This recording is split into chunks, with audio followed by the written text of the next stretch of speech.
Agora é certo, o Brasil vai ser governado pelo PT por mais 4 anos. No último dia 30 de outubro, Luiz Inácio Lula da Silva foi eleito presidente do Brasil. E com base em seu discurso da vitória e mais algumas outras entrevistas, o que podemos esperar de suas políticas e o impacto nos pequenos negócios do Brasil.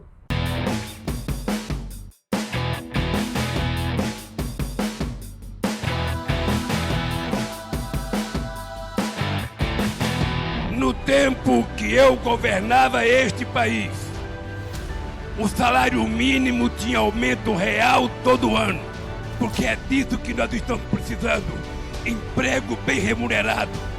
A gente está precisando ganhar um salário decente. Pode ficar certo que nós iremos recuperar o Brasil para o povo brasileiro e os sindicalistas e os trabalhadores voltarão a ser respeitados nesse país. Fala galera, tudo bem? Eu sou o Gabriel. Eu sou o Bruno. E hoje estamos aqui para conversar um pouquinho sobre o que esperar das políticas do novo presidente eleito do Brasil e o impacto, que isso vai causar nas pequenas empresas, nos pequenos negócios. Mas antes, já deixa o like no vídeo, já deixa o like aqui no nosso podcast. Se você está ouvindo por um agregador de podcast, vai lá no YouTube, se inscreve no nosso canal. Se você está assistindo aqui no YouTube, vai lá nos nossos agregadores de podcast e se inscreve lá no nosso canal FaciliteCast, que está bem interessante, está bem legal. E qual o intuito basicamente desse vídeo, Brunão? Então, o objetivo não é a gente trazer uma análise macroeconômica, de economia, impacto na economia, nem nada, isso já tem muito conteúdo, tem muito vídeo, né? Mas com base no que foi dito nas campanhas aí do PT, com base no discurso da vitória, do Lula, no dia da vitória e tal, e a repercussão pós-vitória, que a gente está aqui mais ou menos uma semana depois das eleições. Tanto que a gente até esperou uma semana para ver se ele ia falar mais alguma coisa, né? Exatamente, mas aí a gente pegou alguns gatilhos ali do governo de transição, que foi formado na equipe, e com base nisso a gente trouxe aqui alguns aspectos que podem sim influenciar os pequenos negócios. Esses negócios que é nossa base de clientes. Exatamente. A maioria dos nossos clientes são pequenas empresas e tal. Muita gente preocupada, muita gente nos perguntando, o que esperar e tal, como é que se previne. Então, por isso que a gente está gravando esse vídeo. Exatamente. E com isso, com base nisso, nós trouxemos 5 aspectos, né? Exato, 5 aspectos. O primeiro dele é sobre a regulamentação dos desenvolvedores de software.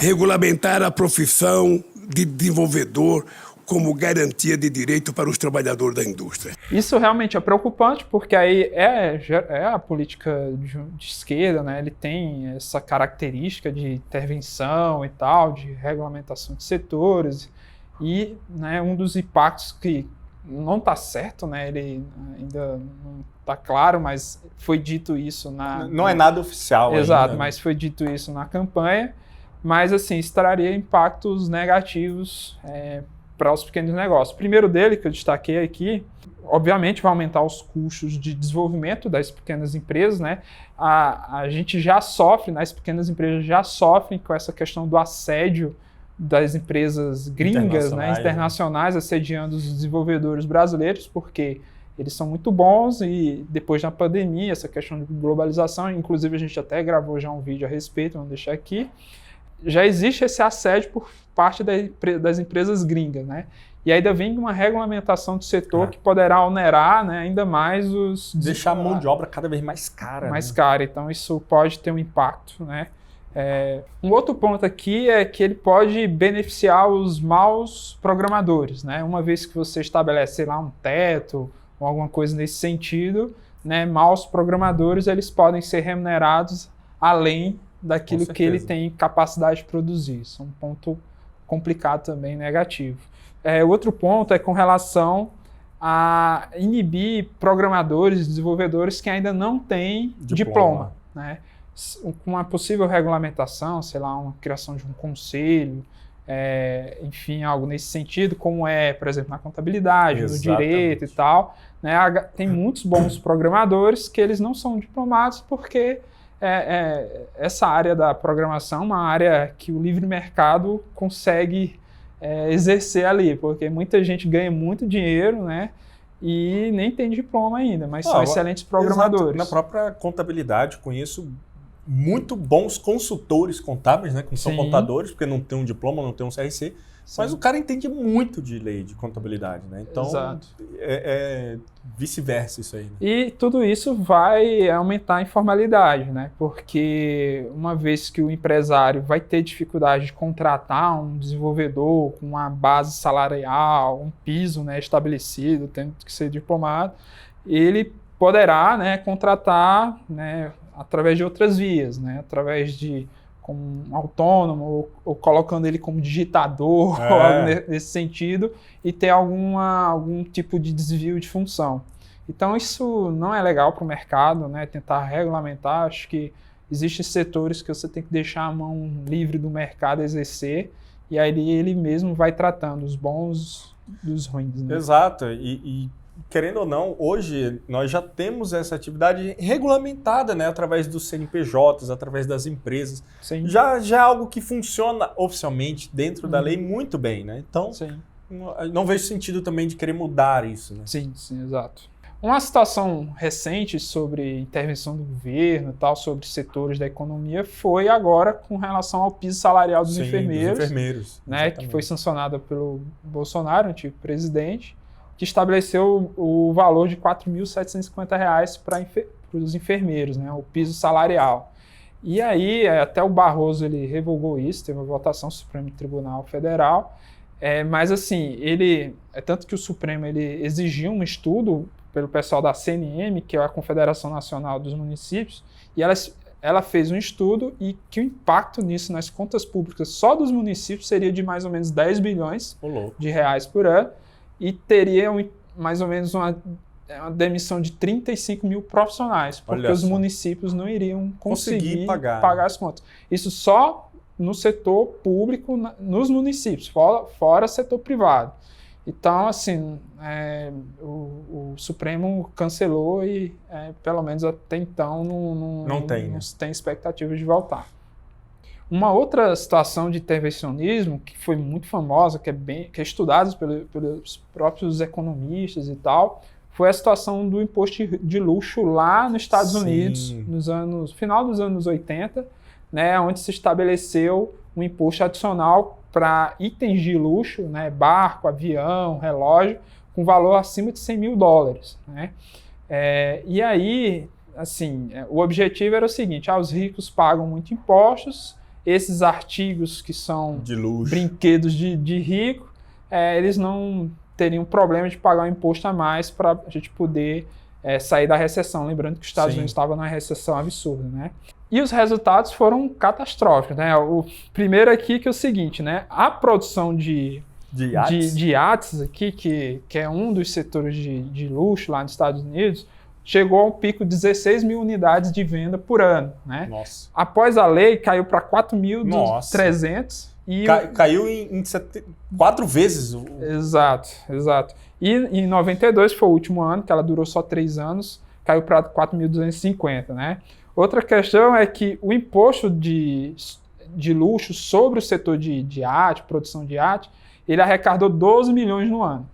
Míseros 12 milhões no ano. Não dá nada. Para a economia do tamanho dos Estados Unidos, nada. Né? Terceiro ponto é que metade dos negócios náuticos na época, né, assim, mais ou menos 3 anos, deixaram de existir. Né? Então, metade das empresas... As marinas, as oficinas... Exato, deixou de existir, tudo relacionado à produção de iate e os produtos ali diretamente ligados. E estima-se, na época, né, que mais ou menos 12 mil empregos foram perdidos, né, 12 mil empregos diretos ou indiretos foram perdidos por conta dessa lei do imposto. Né? O Washington Post, que a gente vai deixar aqui a fonte do artigo, ele até disse na época que o que deu errado com o imposto de luxo, abre aspas, né, o que deu errado com o imposto de luxo foi que ao tentar ir atrás dos brinquedos dos ricos, o Congresso acabou com as fabricantes de brinquedos. E os ricos, por sua vez, compravam outros brinquedos em outros lugares. Então... beleza, o limite é 100 mil, vou comprar um brinquedinho de 90. Foi um puta de um exemplo de intervencionismo que deu muito errado. Então, assim, como a gente já falou e vale a pena frisar, não estamos dizendo que ele vai fazer isso, né? É só um dos projetos aí que foram falados. Então não sabemos necessariamente como que vai ser. Porém, a nossa visão é que se isso de fato acontecer, pode ser que o resultado não seja nada positivo, né? Segundo ponto, Gabriel, revogação da reforma trabalhista. A mentalidade de quem fez a reforma trabalhista, a reforma sindical, é a mentalidade escravocrata. A mentalidade de quem acha que o sindicato não tem que ter força, que o sindicato não tem representatividade. Num mundo desenvolvido, em que você tem economia forte, você tem sindicato forte.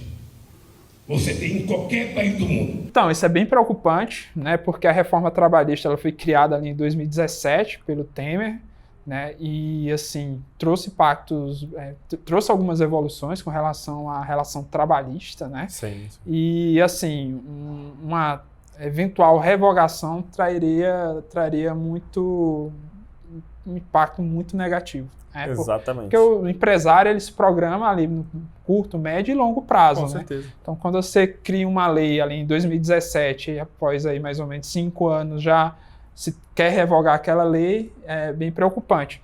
Nessa entrevista da CNN, da Gleice Hoffmann, né, para a CNN, ela mesmo fala, né, vou abrir aspas aqui, né, o verbo se revogar, se ajustar é o que menos importa.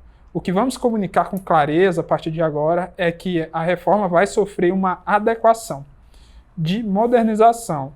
Nós vamos modernizar a legislação trabalhista como um todo, mas será uma adequação. Fecha aspas. Então, o PT, assim, tem seus problemas e tal, mas é um partido extremamente organizado. Então, a galera ali fala muito em conjunto e tal. Então, se a líder do partido fala uma situação como essa, de que não vamos mais, apesar de ter falas aí de revogação da reforma trabalhista, a gente não vai revogar, a gente vai ter uma adequação que, do ponto de vista prático, pode afetar, sim, algumas questões importantes da lei. O que pode ser, né, a terceirização da atividade fim, né, porque isso foi das principais inovações da lei, da reforma. A questão da contratação PJ-PJ, né? Isso, porque, por exemplo, até 2017, se você tinha um consultório clínico, odontológico, você poderia terceirizar, contratar uma empresa terceirizada para prestar serviços de odontologia. Exatamente. Porque até então não se podia, até 2017 você não podia fazer isso. Após a reforma trabalhista, é possível fazer esse tipo de contrato. Né? Você tem um consultório odontológico com 10 salas. Uhum. Você usa uma. Você pode terceirizar as outras 4. Sim, né? sim, exatamente. Nada mais justo, né? Sim. O outro ponto, Gabriel, é afetar a segurança jurídica, né, que ela vinha se estabilizando, né, depois da reforma trabalhista. É como disse o deputado federal Celso Madana. Vamos colocar aí. Com certeza, essa modernização da legislação trabalhista vai trazer mais liberdade, né? Menos tutela do Estado. Quando o governo não atrapalhar, já ajuda muito.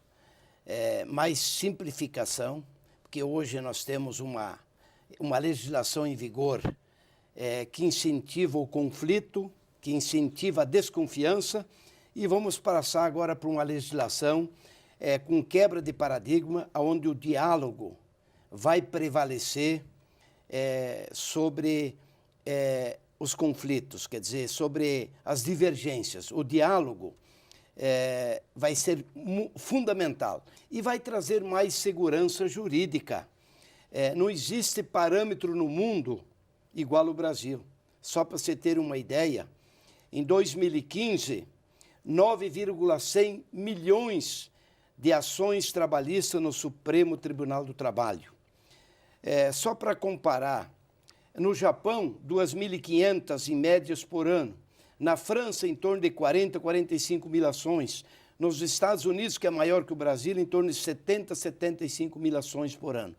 Então, não existe parâmetro no mundo. Essa legislação que está em vigor até hoje, ela incentiva o conflito, a discórdia. E agora, com a modernização da legislação trabalhista, vai trazer mais segurança jurídica e, com certeza, vamos eliminar milhares e milhares de ações trabalhistas, onde vai prevalecer o diálogo entre o empreendedor e o empregado.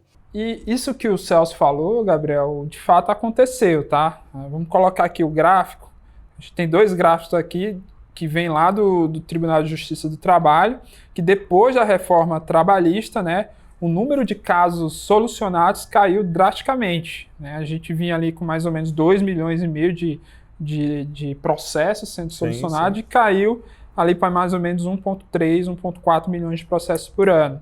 Na medida que os números de conciliações, elas aumentaram. Porque quando você tem segurança jurídica, né, obviamente que as pessoas vão querer resolver ali entre elas e tal, mas quando você tem incerteza jurídica, aí as pessoas vão para a justiça mesmo, porque aí coloca ali na mão de um juiz. Pronto. E aí, Gabriel, uma das nossas preocupações aqui é que uma possível adequação ou revogação da reforma trabalhista pode aumentar os conflitos entre o trabalhador e o empregador, né, e, consequentemente, o número de processos trabalhistas vai voltar a crescer. Crescer, né? Então, assim, as nossas dicas aqui é que, primeiro, evite terceirizar ou criar situações que criem um vínculo empregatício, né? A gente tem um vídeo que trata a respeito disso, vamos colocar aqui.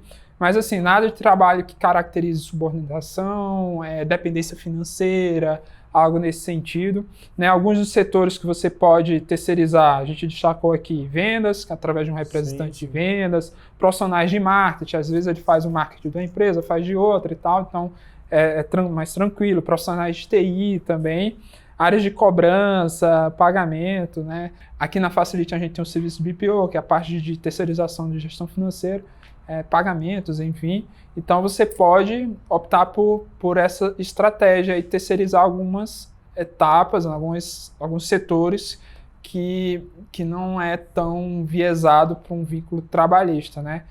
Setores que é complicado, a gente destacou aqui, né? Atendimento ao cliente, porque, sei lá, né, a área de atendimento ao cliente tem que estar ali, né, cumprir o horário e tal. Área de sucesso do cliente, recepcionista, a parte do operacional. O back-office ali. Back-office, né? Se você tem uma fábrica, né, então responsável pela produção e tal. Se você é empresa de serviço, responsável pelo back-office e tal. Então, essas áreas são bem mais complicadas você terceirizar. Sim. E o terceiro ponto, Gabriel, é sobre as alterações da MEI, né? A gente já vem acompanhando aí um projeto de lei que está tentando aí aumentar o limite da MEI e tal. E na campanha, né, o Lula foi pego ali pelo partido do Bolsonaro sobre uma possível anulação ou cancelamento da MEI. Eles colocaram o MEI como se fosse emprego. Como se fosse emprego, Lula? Mas esse vídeo, né, foi logo desmentido ali pelo Lula, né, pelo presidente Lula, de que ele foi tirado de contexto. Ontem ele disse que tinha criado 16 milhões de empregos. Eu disse para ele que ele estava mentindo, porque ele tinha mudado a sistemática de emprego. O desemprego e o emprego era medido no Brasil por uma instituição chamada CAGED, do Ministério do Trabalho, em que você contabilizava o trabalhador que era contratado, o trabalhador que era demitido, e o saldo era a quantidade de emprego que você gerava nesse país. Isso foi assim historicamente. Eles mudaram a regra e colocaram o MEI como se fosse um trabalhador registrado em carteira profissional para emitir emprego. E eu disse que eles estavam errados, que eles não podiam colocar o MEI como, sabe, essa relação entre capital e trabalho, entre empregado e empregador, porque não existe. O MEI é um pequeno empreendedor que fui eu que criei no meu governo. O MEI foi criado por mim quando era presidente da República. A Lei Geral da Micro e Pequena Empresa foi criada por mim. O Simples foi criado, ou seja, então não tem nenhuma explicação. Eles estão na rede social dizendo que eu quero acabar com o MEI. Então, dito isso, toda essa confusão, Gabriel... Resolvido. Tudo resolvido.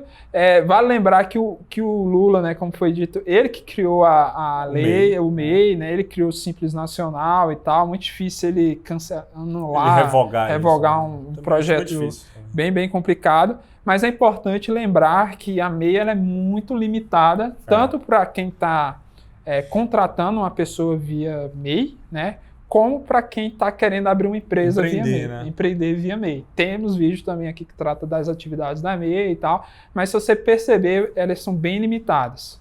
Bom, E basicamente, eu acho que faz sentido a gente ressaltar aqui que esse projeto de lei ele está sendo tramitado desde janeiro de 2022. Ah, né? sim. Então é um projeto de lei que já vem lá de janeiro de 2022 e até onde eu percebo assim, eu acredito que o Lula ele não vai, né, barrar esse projeto de lei de aumentar o limite. Isso, né? até porque são 14 milhões de MEI, né? Sim, São 14 milhões de pessoas. Foi um né? impacto gigante no Brasil, né? Então eu acredito que ele vai sim dar continuidade nisso, né? Que altera o limite do MEI e altera também o número de funcionários, né? Que daí então o MEI passa a poder ter 2 funcionários, né? Sim. Até então só tem 1. Aí, Gabriel, eu separei aqui algumas dicas, né, para você que ou quer contratar através de uma MEI, ou para você que quer ser contratado via MEI. O primeiro ponto, converse com o contador para saber se aquela atividade que você vai exercer, ou que está precisando, Se pode, né? se ela pode ser enquadrada na MEI, mas nem sempre, né, é possível. Cuidado ao terceirizar um profissional por MEI, porque a MEI, se você for analisar a lei, você não pode ter o mesmo CPF, não pode ter mais do que uma MEI. Somente 1. Então é só um sócio e só existe uma MEI, um CNPJ para cada CPF. Exato. Então isso cria uma relação muito intrínseca de relação trabalhista, né? Sim. Então você contrata, sei lá, um promotor de vendas via MEI. Né? Aquele promotor, na verdade, apesar de ser um CNPJ, por trás daquele CNPJ existe uma pessoa, né, um CPF, e que se ele conseguir provar que está dependente financeiramente da sua empresa, você poderá ter problemas. Tanto que o nome da empresa, a razão social, é o seu nome completo com o CPF. Né? Exato. Basicamente é bem complicado isso aí mesmo. E a terceira dica é que eu não posso ter MEI, nem é ideal eu ser MEI e tal, mas não contrate como pessoa física. Exato. Se você contratar como pessoa física, os custos não só para a empresa, mas para quem está sendo contratado são altos, porque você vai ter que pagar ele como autônomo, então você vai ter que reter ISS. ISS de autônomo, INSS, o imposto de renda. Isso, o dinheiro que esse autônomo vai receber, esse prestador de serviço, vai entrar em rendimentos tributáveis e tal, então, se você não pode ser uma MEI, de vez de contratar ou ser contratado pela pessoa física, abre um ME, uma microempresa, né, que aí a tributação é bem menor. Ou veja a possibilidade de um CLT mesmo. Entende? CLT. Mas não fique na informalidade. Sim, exatamente. Porque aí é melhor você ter um problema de, sei lá, numa ME de 6%, 15% do que ter um problema de 27,5%. Ou 27,5% mais multas, né? Mais multas. Então tem esse detalhe. Quarto ponto aqui, Gabriel, é com relação ao aumento dos gastos públicos. Esse é bem interessante, né? A gente sabe das políticas, né, do governo, do PT, né? A gente lembra ali a isenção do IPI para eletrodomésticos, para carro, ali logo depois da crise do subprime lá nos Estados Unidos, para poder aumentar consumo. Sim. E isso deu um resultado catastrófico ali em 2014, 2015, uma crise econômica absurda, e são políticas que não favorecem o país no longo prazo. Né? Então, essa questão dos incentivos fiscais, né, poderá ter um impacto positivo no curto prazo, mas depois vem a conta, então você precisa ali se precaver. Né, políticas de concurso público é uma característica bem marcante do governo, né? A gente destacou aqui políticas de distribuição de renda, como o Bolsa Família. Só para você ter uma ideia, na época da Dilma, o custo do Bolsa Família era de 32 bilhões. Né? Esse ano, que foi com o Bolsonaro, que mudou para o Auxílio Brasil, já estava em 106 bilhões. Nossa Senhora. Né? E a ideia agora, essa semana, a equipe de transição do governo estão cogitando ali algo em torno de 170 bilhões por ano o custo com Auxílio Brasil ou Bolsa Família, né? Políticas de distribuição de renda. Só para você ter uma ideia, o orçamento do MEC inteiro, que é o orçamento da educação, o investimento em educação do país, é de 129 bilhões. Foi de 129 bilhões esse ano. Então, é muito alto. Né? Então, muito alto. Isso vai ter um impacto gigante, considerável aí nos próximos anos, né? O quarto ponto é programas de incentivo ali à construção, né? A gente viu que as construtoras cresceram bastante na época do governo, então ali programas como Minha Casa Minha Vida, então pode ter algum tipo de impacto no setor da construção civil. FIES, que teve impacto no setor de educação. Então, o FIES já é o quinto ponto, são coisas que a gente tem que estar ligado ali com relação a essas mudanças. Então, Gabriel, a gente não é economista aqui, longe disso, mas a gente está careca de saber que quando o governo cria políticas de incentivo ao consumo, ele vem um resultado positivo no curto prazo, mas se o país não consegue aumentar, o governo consegue criar políticas de aumento da capacidade produtiva de um país, a inflação, né, vem de imediato. Né? Exato. 4, 5 anos depois vem a conta, aumento de inflação, o governo vai ter que aumentar a taxa de juros para poder controlar o consumo, a inflação, aumentando a taxa de juros, o crédito para o microempreendedor fica mais caro, fica mais complicado. Com crédito mais caro, ele vai se inibir a fazer investimentos. Então, ele prefere pegar esse dinheiro e deixar na Selic do que investir no crescimento da empresa e tal. Isso vai trazer impactos negativos, como não vai criar novos cargos de trabalho e tal, e a economia estagna. Redução do time, né? Redução do corpo de colaboradores. O investimento cai. O investimento caindo, a economia afunda. Afunda junto. E aí é uma espiral da morte. Dito isso, Gabriel, o que me chamou a atenção foi um estudo do Marcos Mendes, lá pesquisador do INPER, sobre a PEC da transição, que foi bem comentada essa semana, né? Sim. E na entrevista que ele deu à CBN, ele explica lá os impactos dessa PEC da transição. Vamos acompanhar aí. Não é bem assim. O orçamento que o governo Bolsonaro mandou para o Congresso já tem um déficit de 60 bilhões. Se você permitir descumprir o teto para cumprir todas as promessas de campanha, esse déficit pode ir a 400 bilhões. Tá? E não seria exagero classificar isso como um desastre fiscal. A dívida pública ia disparar, os juros iam disparar e o governo já ia começar com um problema muito grande. Então, acho que está havendo uma precipitação muito grande, principalmente porque o Auxílio Brasil, que é o principal objeto de negociação, ele já tem um orçamento muito elevado. E um dos grandes problemas de abrir essa negociação com o Congresso, ir ao Congresso pedir mais dinheiro, é que o Congresso vai cobrar a conta. E eu acho que o item 1 da conta que o Congresso vai cobrar é a perpetuação do orçamento secreto. Você quer mais orçamento para o Auxílio Brasil? Então não mexa no meu orçamento secreto. Olha, só a promessa de isentar do imposto de renda quem ganha até 5 salários mínimos, se não for tratada com cuidado, pode custar 120 bilhões de reais. Tá? Você tem mais 50 bilhões de reais desse adicional do Auxílio Brasil.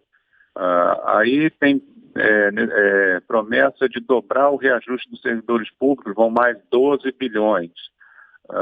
Negociações com os estados para ressarcimento do ICMS, que foi limitado pelo governo federal, mais 20 bilhões.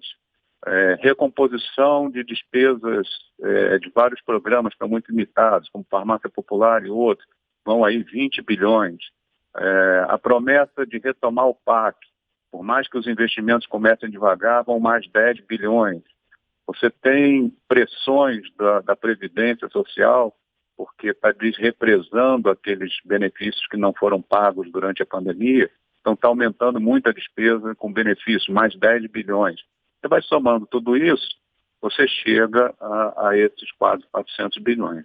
E aí, Gabriel, você vê aí que, né, se a gente não se atentar, né, a gente vai ter um problema sério aí nas contas públicas, o que poderá ter um impacto bem negativo nos pequenos negócios. 200 bi. Sim. E aí, Gabriel, eu separei aqui dicas, né, para a gente poder se precaver, né? A primeira dela é aproveitar a onda que vai ter aí de consumo e surfar essa onda, sim, né? Mas sabendo que isso um dia Vai acabar. Vai acabar, a música vai parar de tocar, né? Mas setores da construção civil, setores de ensino, setor de bens e consumo, né? Alimentação e tal, esses setores aí, nesse primeiro mandato, aí pelo menos vão ter um impacto positivo. Com certeza. Né? E isso a gente analisando um contexto de economia interna, né? Mas vai que uma Rússia solta uma bomba lá. Aí já é outra situação, mas enfim. O segundo ponto aqui, aproveitar essa onda e fazer um pé de meia. Né? Porque quando a música parar, o país vai entrar em crise e tem aquele velho ditado, né? Quando o país entra em crise, quem tem caixa é rei. Então, tente se capitalizar, não se alavanque muito, né? Não faça investimentos alavancados, não se endivide muito. Aproveita a onda, mas sem muita alavancagem, porque quando a música parar e o país entrar em uma crise... Uma recessão, talvez. Uma recessão, você tem ali um caixa e consiga passar por aquilo ali. E lembrando que, assim, cara, isso a gente está olhando num aspecto que tudo esteja normal. Sim. Né? Porque se a gente estivesse fazendo esse vídeo há 4 anos atrás, talvez a gente não estaria prevendo uma pandemia, né? Uma guerra na Rússia, Taiwan, China, e Coreia do Norte e Coreia do Sul. Então, assim, cara, isso é num contexto que a gente entende normal, mas não se sabe o que de fato vai acontecer. Então, de fato, né? E essa dica de faça teu pé de meia é uma das principais, assim, uma das principais. E o quinto e último ponto, não menos importante, né? O fortalecimento do Estado. Exato. A gente sabe que é política, né, bem forte dentro do PT sobre essa questão do fortalecimento do Estado. Para quem lê um pouco ali do Karl Marx, que acompanhou o Lenin, que é o que o PT se inspira, né, sabe que o discurso deles é que o Estado é o poder absoluto. Exato. Então, com base nisso, né, eles sempre vão criar políticas ali que tornem o Estado ali mais forte, presente ali na vida dos cidadãos e, consequentemente, na vida das empresas. Aí, Gabriel, apesar das especulações, né, de que o Brasil vai virar uma Argentina, o Brasil vai virar uma Venezuela, muito dessa campanha que foi feita ali, né, pelo partido do Bolsonaro, e ainda mais com as falas do Paulo Guedes. Para virar Argentina, 6 meses, para virar Venezuela, 1 ano e meio. Mas assim, dificilmente isso vai acontecer, né? O que a gente acompanhou, o que a gente vem acompanhando, lendo a respeito, mas sim, um Estado absoluto, ele vai atrapalhar muito a vida dos cidadãos e principalmente das empresas. Eu trouxe um dado importante aqui, lá na Argentina. Vamos olhar lá para a Argentina. Na Argentina, lá eles têm 600 mil empresas. O país na Argentina tem 600 mil empresas, né? Aqui no Brasil, a gente tem 20 milhões de empresas. A gente tem uma população de 214 milhões e 20 milhões de empresas. Se a gente fizer uma empresa per capita, aí a gente vai ter uma empresa para cada 10 habitantes. Né? 10,7 habitantes. Se a gente for fazer esse mesmo cálculo na Argentina, a Argentina ela tem 45 milhões de habitantes e 600 mil empresas. Então, é uma empresa para cada 75 habitantes. Então, isso é um impacto que acontece quando a gente tem um país, um Estado absoluto, né, ali intervencionista. Isso acaba dando uma quebradeira absurda ali nas empresas e acontece o que aconteceu ali na Argentina. Eu estive recentemente lá e, assim, dá para você perceber que isso é muito presente lá, né? Tipo, o cidadão, ele tá acostumado ali a ter um benefício do governo, ele não quer sair para trabalhar, a moeda é extremamente desvalorizada, né? Tanto que nós brasileiros com o real aqui, a gente é milionário lá, né? Milionário. Exato. Então, de fato, esse governo extremamente intervencionista que teve a Argentina nos últimos anos, né? E muda de mão, mas não muda de dono, né? Então, o peronismo sempre exatamente. Lá. Então, isso lá fez o país ir bem para fundo mesmo. E a gente está falando aí de aproximadamente 15 a 20 anos da mesma família no poder, né? E é o que ainda não aconteceu no Brasil, por isso que a gente acha que isso talvez vai ser difícil de acontecer num... Pelo menos não no próximo governo, né? Tem algumas alternâncias, exato. Não só de poder, mas de ideologias. Exato, né? Exato. Então eu também acho meio difícil isso acontecer. Em 4 anos o Brasil vai virar Venezuela. O país é muito grande. Mas, dicas, né? Separei algumas dicas aqui, né? A gente tem que fazer o nosso papel de fiscalizar. Então, exato. A gente tem que torcer ali para que o país, né, que esse governo não se envolva em outro caso de corrupção, né? Exatamente. Não sei se é mais fácil torcer para isso ou torcer para o Vasco, por exemplo. O Vasco, pô. O Vasco.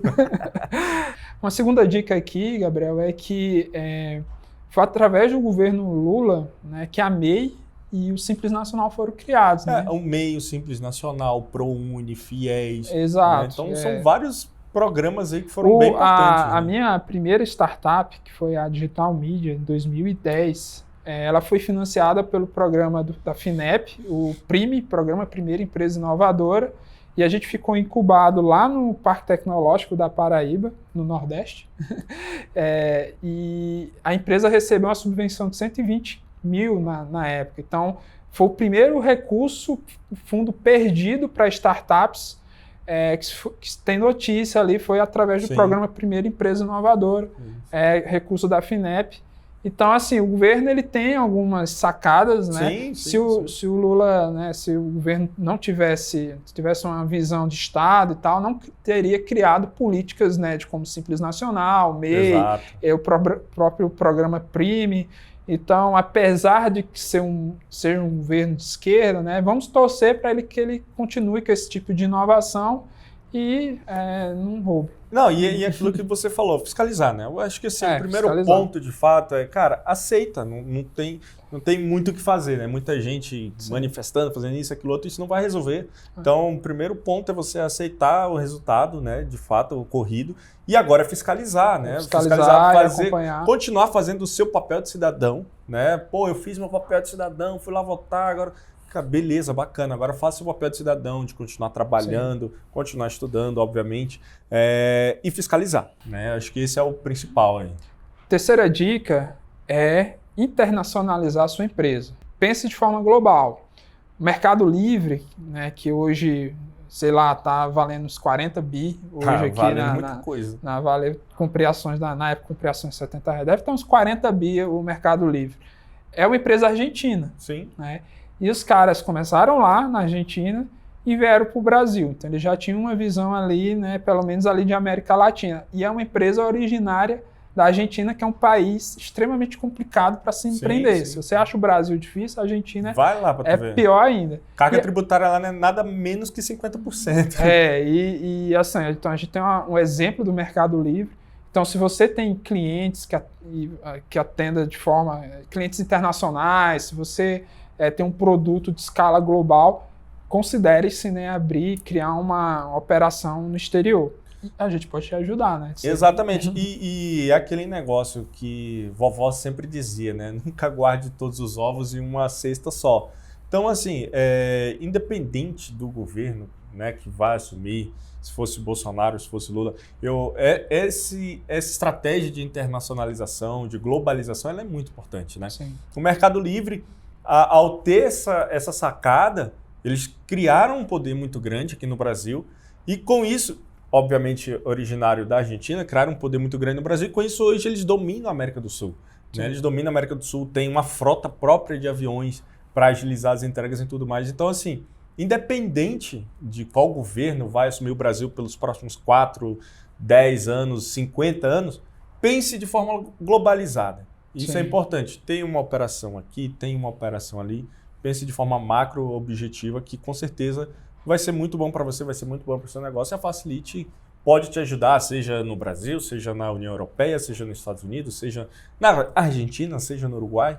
A gente consegue te ajudar nisso daí. A conclusão, né, assim, só para você que é empreendedor, empresário, que a gente, né, nossa visão a respeito disso é aquele velho ditado, né? O dinheiro, ele tem um fluxo e o fluxo sempre vem da base para o topo. Exato. Né?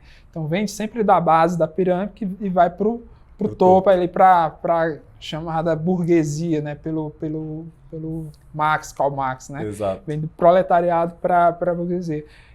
Mas assim, ponto importante, que é o principal discurso da esquerda e tal, dessa questão a igualdade, toda, né? é a questão da igualdade e tal. Então, assim, procure ter uma governança mais justa com os seus funcionários, né? Não adianta você andar de Porsche e funcionário seu tá pegando 3, 4 horas por dia no trânsito para poder produzir, né? Isso realmente não é justo. Não Já é justo, pensou se existisse um planeta sem essa ideologia, né? Pelo menos essa questão utópica, né, da desigualdade, tá? Mas já pensou que se existisse só a direita no mundo, né? Nossa. Governada pelos topos da pirâmide e tal? Quem que ia fazer o trabalho básico? Pois é, então realmente é importante esses contrapontos, né? Não que a esquerda seja mais justa, nem que a direita seja mais produtiva, mas a questão é, independente das visões do governo, tem uma visão mais justa com os seus funcionários. Valorize seus funcionários. Valorize Valorize mais. seu back-office, né? Porque Exato. sem a sua secretária ali para fazer o seu cafezinho, ou o seu secretário fazer o seu cafezinho, cara, sem o cara para arrumar a sua sala para você trabalhar, você não vai produzir. E tem sempre aquela visão capitalista, né? De que o cara, pô, não tinha nada, não sei o quê, eu tive uma ideia, trabalhei duro e tal, e hoje eu sou um milionário, compre meu curso. Que eu vou te ensinar como. Nem todo mundo quer ser empreendedor e a gente precisa respeitar isso e precisa honrar isso, né? Até porque, Gabriel, quando você empreende, né, você deixa de ser especialista no setor e passa a ser generalista. Exatamente. E tem pessoas que preferem se especializar. Ser especialistas, e é muito importante isso para a economia também, a especialidade. Cara, é muito importante tudo, né? Exato. Porque se não tem o generalista, sim, provavelmente qual o papel do especialista? Sim, e se não tem um especialista, qual o papel do Aquela famosa né? frase do Steve Jobs, né? Quando o Wozniak fala, né? Pô, mas você não é designer, você não é programador, você não é engenheiro, o que você é? Aí ele fala, eu toco a orquestra. E você é o melhor pianista da minha orquestra. Exatamente. Então, essa é a ideia. E ninguém é melhor do que ninguém, obviamente, né? Quem corre mais risco tem que ter um retorno maior, mas é para isso que essa visão de esquerda está aí, para criar um contraponto, para não ter um desequilíbrio tão grande entre as classes. E a última conclusão é que, assim, tem aquela frase bem famosa da Ana Beatriz que ela fala dos orientais, né? Quando a intenção é certa, tudo vai dar certo. Exato. Então, se você, empreendedor, tem uma visão verdadeiramente honesta, transparente com os seus funcionários, tudo vai dar certo, tá? Você não vai ter problemas trabalhistas, você não vai ter o sindicato enchendo o seu saco, porque você tem políticas justas com os funcionários e ele vai se sentir valorizado. Então, quando você consegue ali entender os objetivos, os sonhos dos seus funcionários e conecta isso com o propósito da empresa e todo mundo ali trabalhando unido, em conjunto, né? Sem briga de ego, sem vaidade, sem nada, cada um entendendo a função, né?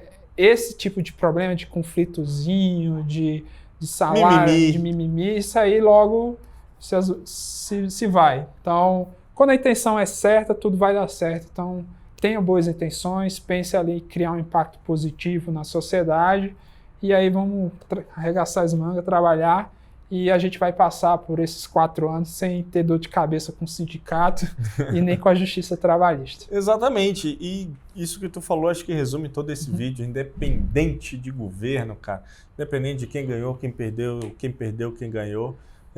Cara, tem em mente trabalhar de forma honesta, que com certeza o seu negócio vai prosperar, né? Acho que 2 ou 3 dicas finais desse vídeo inteiro que você falou, que acho que a gente pode arrematar trabalhe honesto, pense de forma globalizada e tenha uma reserva, um pé de meia aí.